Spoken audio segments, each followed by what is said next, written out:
If you're new to Kia or just haven't thought about it that much, you may not know that it used to sell a real deal truck. It was an SUV called the Borrego that was discontinued in 2009 and replaced by the Sorento crossover SUV.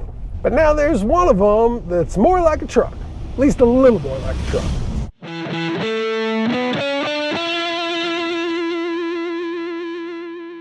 The entire Kia Sorento lineup has been updated, although not fully redesigned, for 2024, and it is a big lineup. It's being offered with a 4-cylinder engine, a turbocharged 4-cylinder engine, a hybrid powertrain, and a plug-in hybrid powertrain. Prices start at $33,365, but today we're focusing on this new trim, which is the top of the line of the non-hybrids. It's the X-Pro SX Prestige. It's priced at $48,765, pretty much all in, and comes with styling and gear that makes it the most off-roady Sorento. Comes standard with the Sorrento's 281 horsepower, 2.5-liter turbocharged 4-cylinder engine, which also has 311 pound-feet of torque, and is a step up from the rugged-looking X-Line that adds a set of legitimate all-terrain tires on 17-inch wheels and an upgraded cooling system that increases its tow rating from 3,500 pounds to 4,500 pounds.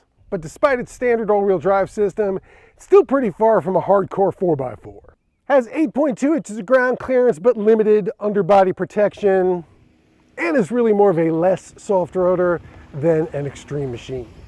Sorento features a new grille and headlight design, but the changes inside are bigger, where its old instrument cluster and infotainment system have been combined into this single frame that you see in a lot of Kias these days. The controls on the center stack have also been changed to this combination of knobs and a touchscreen that swaps between the climate control and the infotainment system control. And if you hold down the button long enough, you can lock it into one of them as the default. I like leaving it on climate because you still have the audio controls on the steering wheel, along with these paddles you can use to shift through the 8-speed dual-clutch automatic transmission, which of course is primarily controlled through this good old-fashioned lever here. The X-Pro comes with 3 rows of seats, including these second-row captain's chairs, and on my 6'1" scooch test where I see how I fit behind myself with the front seat set for me without having to scooch it up, this provides a ton of leg room. As far as the third row is concerned, considering this is smaller than the Telluride, it's not too bad, although someone 6'1" like me will need the second row scooched forward a little bit if the trip is going to be long. The headroom back here is also a little tight. As for the cargo space, it's great with the second row folded down, less so with it up, but if you need to bring more stuff along, the roof rack is rated to hold up to 220 pounds. As with many vehicles with all-wheel drive, the all-wheel drive system in this one defaults to front-wheel drive for efficiency. And this is rated at 23 miles per gallon combined, 27 on the highway, although the computer keeps telling me I'm getting more than 30 on the highway.